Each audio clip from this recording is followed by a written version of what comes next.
جی السلام علیکم ناظرین کا امید ہے آپ کے رمضان جو ہیں وہ بخیر و عافیت گزر رہے ہوں گے.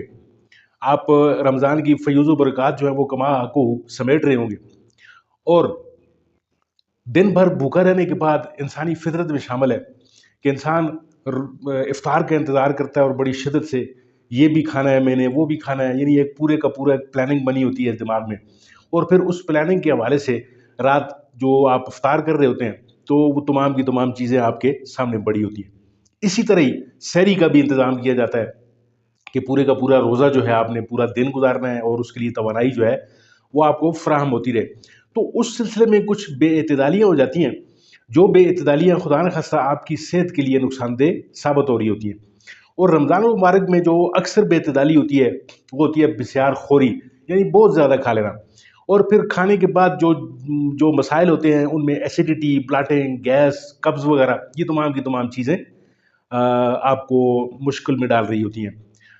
ناظرین کرام، آج کی ویڈیو کا انتخاب جو ہم نے کیا ہے، جو ٹاپک ہم نے لیا ہے وہ یہ ہے کہ سحری میں آپ کیا چیزیں کھائیں، کیا چھوڑ دیں، اور افطار جو ہے وہ آپ کی کیسی ہونی چاہیے. تو آج کی ویڈیو بڑی بہترین ہونے والی ہے. آپ کو ہم پورا ایک چارٹ بنا کر بتائیں گے کہ کس طریقے سے کون کون سی غذائیں آپ استعمال کر رہے ہیں. اور بہت ساری چیزیں ہیں، بہت سارے سوالات ہیں.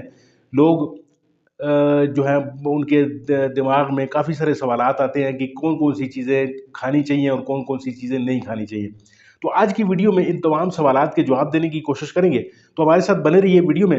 اور اگر ویڈیو آپ کو کوئی فائدہ دیتی ہے، کوئی آپ کو اچھا لگتا ہے اس میں سے، تو اس کو شیئر بھی کیجیے، اپنے چینل کو ضرور سبسکرائب کیجیے. تو بڑھتے ہیں ناظرین کا ویڈیو کی جانب. ناظرین، رمضان المبارک برکتوں اور ثواب والا مہینہ اسے قرار دیا جاتا ہے. اور اس میں جتنا آپ عبادت میں وقت گزاریں، جتنا آپ نماز اور اپنے روزے کا خیال رکھیں، اہتمام سے اپنی عبادات کریں، تو یہ بہت زیادہ ضروری ہوتا ہے. بجائے اس کے کہ آپ خدا نخواستہ کوئی کسی بیماری میں مبتلا ہوں، تیزابیت آپ کو ہو رہی ہو، کھٹے آپ کو ڈکار آ رہے ہوں، تو نہ صرف آپ کی عبادت میں خلل پڑتا ہے، بلکہ آپ کی صحت کو بھی خدا نخواستہ زیادہ مسائل ہو سکتے ہیں. تو ناظرین کرام، سحری کا جو اہتمام کیا جاتا ہے اس میں طرح طرح کے کھانے، پھر اس میں مرغن غذائیں، بہت ساری چیزیں، اور بغیر کسی سوچ و بچار کے ہم ہر چیز جو بھی ہمارے سامنے آتی ہے ہم اسے کھا رہے ہوتے ہیں. تو نتیجتاً یہ ہوتا ہے کہ ہم خدا نخواستہ مختلف بیماریوں کا شکار ہو رہے ہوتے ہیں. اور پھر سحری کے بعد ہم جو ہے وہ کچھ لوگ تو بالکل نہ ان کو نماز کی کوئی فکر ہوتی ہے، نہ نماز کا انتظار کرتے ہیں، بس وہ کھانا کھایا اور پھر وہ سو جاتے ہیں. اور جب سو کر پھر اٹھتے ہیں تو ان کو کئی مسائل ہو رہے ہوتے ہیں. تو آج ہم شروع کرتے ہیں کہ سحری جو ہے وہ اس میں آپ کو کیا چیزیں کھانی چاہیے، کیا پرہیز کرنی چاہیے، اور کن کن چیزوں کا خیال رکھنا چاہیے. تو سب سے پہلے ناظرین کا ہم کوشش یہ کریں کہ آپ کاربوہائیڈریٹس کا استعمال کریں، اور میدے کی سے بنی ہوئی چیزوں کا بالکل ان سے پرہیز کر لیں. چکی کا آٹا ہو سکتا ہے، اگر مل جائے، اویلیبل ہو تو وہ استعمال کریں. براؤن بریڈ جس سے بنتی ہے وہ کوشش کریں. اور جتنی بھی سفید آٹے والی یا میدے سے بنی ہوئی جتنی چیزیں ہیں وہ آپ کے لیے ایسیڈیٹی اور گیس اور قبض کا باعث بنے گی. اس سے آپ نے پرہیز کرنا ہے. دوسرا جو ہے آپ نے پروٹین کا استعمال کرنا ہے. انڈا، دہی، دالیں اور دیسی گھی بھی آپ بالکل استعمال کر سکتے ہیں. اکثر میرے جو ناظرین ہیں وہ سوال کرتے ہیں کہ جی دیسی گھی ہمیں کھانا چاہیے یا نہیں. تو دیسی گھی کا آپ بالکل ماڈریٹ استعمال کر سکتے ہیں. بہت زیادہ بےتحاشا کھانا بھی وہ بھی ٹھیک نہیں ہے، لیکن دیسی گھی کسی بھی طریقے سے آپ کو کے لیے نقصان دہ نہیں ہے، لیکن شرط یہ ہے کہ آپ اعتدال سے اس کا استعمال کر رہے ہوں. پانی کا استعمال کریں، آپ پانی زیادہ پینے کی کوشش کریں. مطلب زیادہ سے مراد میری یہ ہے کہ سحری کے وقت ہی آپ نے بہت سارا پانی ایک ہی دفعہ نہیں پی لینا. کوشش یہ کریں کہ وقفے وقفے سے آپ 3-4 گلاس پانی کے سحری کے وقت ضرور پی لیں، تاکہ پورا دن جو ہے وہ آپ کا ڈی ہائیڈریشن نہ ہو اور آپ آرام سے اپنا روزہ جو ہے وہ گزار سکیں. پھر اس کے بعد ناظرین کرام، کچھ لوگ جو ہوتے ہیں وہ جیسا کہ میں نے عرض کیا آپ سے کہ پوری رات وہ جاگ کر گزارتے ہیں، اور پھر سحری کا جو ہی وقت آتا ہے تو وہ بس جو چیز آئی کھایا پیا اور پھر کھانے پینے کے بعد وہ سو جاتے ہیں.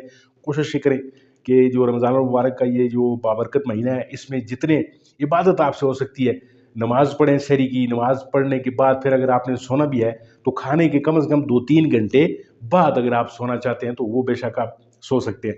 تو پھر پورا دن جو آپ نے گزارا ہے، ایک بھوک کی شدت ہے، آپ کو ایک شدت سے انتظار رہتا ہے کہ کس وقت افطاری ہو اور دسترخوان آپ کے سامنے لگے اور آپ اس پر ٹوٹ پڑیں۔ تو ناظرین کرام، تھوڑا سا اعتدال سے کوشش یہ کر دی ہے آپ نے کہ افطاری کا وقت ہو، اللہ نے آپ کو بہت ساری نعمتیں دی ہیں، آپ کے دسترخوان پہ بہت ساری نعمتیں پڑی ہوئی ہیں، وہ آپ نے ہی کھانی ہے، کوئی اور دوسرا آپ سے چھین کر نہیں لے کے جائے گا۔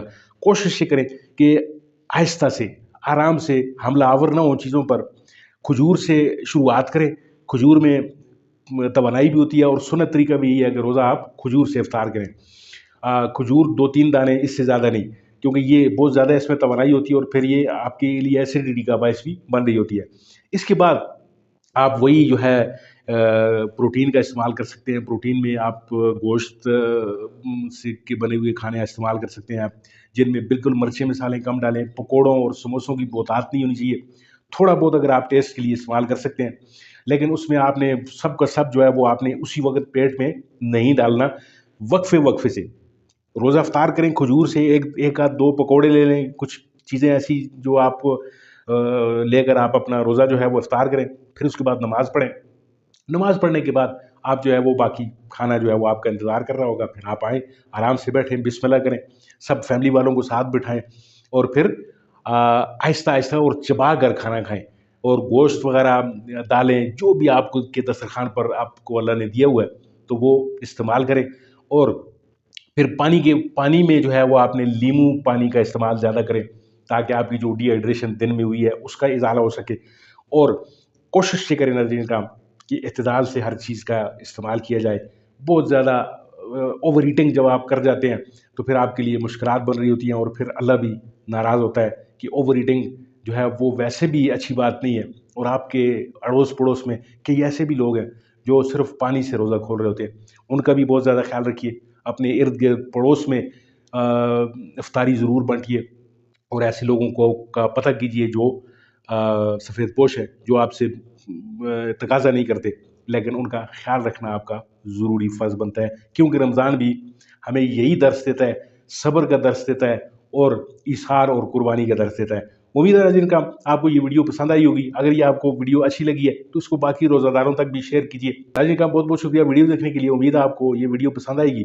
اگر آپ کو یہ ویڈیو اچھی لگے اس کو ضرور شیئر کیجیے، اپنے چینل کو سبسکرائب کیجیے۔ ملتے ہیں آپ کے ساتھ کسی اور ویڈیو، کسی اور موضوع میں، تب تک کے لیے دیجیے اجازت۔